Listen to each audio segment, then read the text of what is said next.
გასო, ჩემო სიყვარული.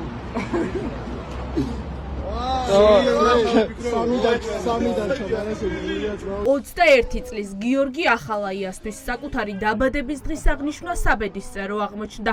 სახელოსნო ბარში მისულ სპორტსმენს დანაგულში რამდენჯერმე ჩაარტყეს და ბარ სახელოსნოსთან დატოვეს. ახალგაზრდა კაცი სისხლისგან იცლებოდა, როცა გამრავლელებმა კლინიკაში გადაიყვანეს, თუმცა ექიმებმა მისი გადარჩენა ვერ მოახერხეს. მეგობრები ყვებიან, რომ ბარში ჯერ სიტყვიერი შელაპარაკება დაიწყო, რაც გარესივრცეში სისხლიანი ანგარის სწორებით დასრულდა. არის ჩემი ბავშვობის მეგობარი, რომელთან ერთადაც ძალიან დიდი ხანი მოვდიოდი. დაჭრილი არის, რომ რამოდენიმე ადგილასო. გულის არეში ჰქონდა დაზიანება. როგორც მითხრეს კი.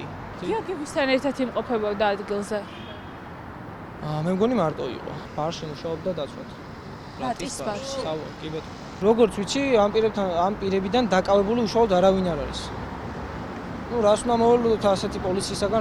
ხობში, სადაც 21 წლის ახალგაზრდა ცხოვრობდა გლოვა. ადგილობრივები პირველებს უყვებიან, რომ კონფლიქტი არასრულწლოვნების გამო დაიწყო. გიორგი ახალაია ერთ-ერთი კლუბის თანამშრომელი იყო.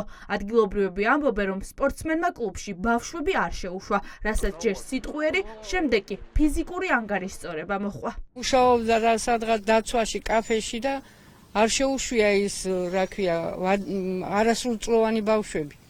ხო და რო არ შეუშვა ის არასრულწლოვანი ერთი სხვა მოიყვანა იმან და 5 ჭრილობა მიაყენა. ეს რომ დანით არისო, მოკლულიო, რესტორანშიო და მეტი სხვა არაფერი არ ვიცი.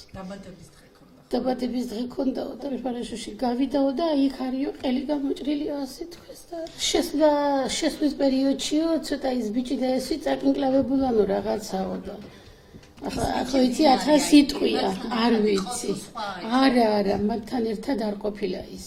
ეს სხვა პირია ვიღაც. გიორგი ახალაიას დანით უმძიმესი დაზიანებები გულის არეშიც ჰქონდა მიყენებული, რაც მისთვის საბედისწერო აღმოჩნდა. ბართან, სადაც ფიზიკური დაპირისპირება დაიწყო, პოლიციას კამერების ჩანაწერები არ ამოუღია. არა უნდა ყოფილა საერთოდ სახელოსნოს მხარეს იყო საგამოძიებო მოქმედებები. აი იქ ყვითელი ლენტით გადაკეტილი და იქეთ მხარეს იყო ჩვენ იყო აი ის ნიშანი ხო. მაგათზე იყო გამომწიფებს და ჩვენთან არავინ არ მოსულა არანაირად. პოლიცია არ მოსულა, არ ვკითხიათ. თქვენთან არაფერი არ მოუკითხავთ?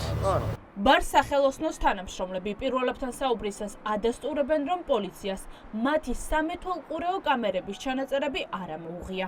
მეტიც, თანამშრომლები ამტკიცებენ, რომ დაპირისპირება მათ ბარში არც დაწყებულა. თქვენს რომ ბარში მოხდაო? არა, ბართან არაფერი მოხდა რა, ბარში არაფერი მოხდა რა. შვილობიანი ღამე იყო. პოლიცია იყო აქ საგამოძიებო მოქმედებები, რამე ნახეთ თქვენ? და თქვენ რაც მოხვედით, ამის შემდეგ არაფერი არ ყოფილა, ხო? აი კამერების დათვალიერება, რამე არაფერი, ხო? და არც თქვენი კამერები არ ამოუღიათ არავის. შინაგან საქმეთა სამინისტრომ მომხდარზე გამოძიება 100 მერვე მუხლით დაიწყო, რაც განზრახ მკვლელობას გულისხმობს.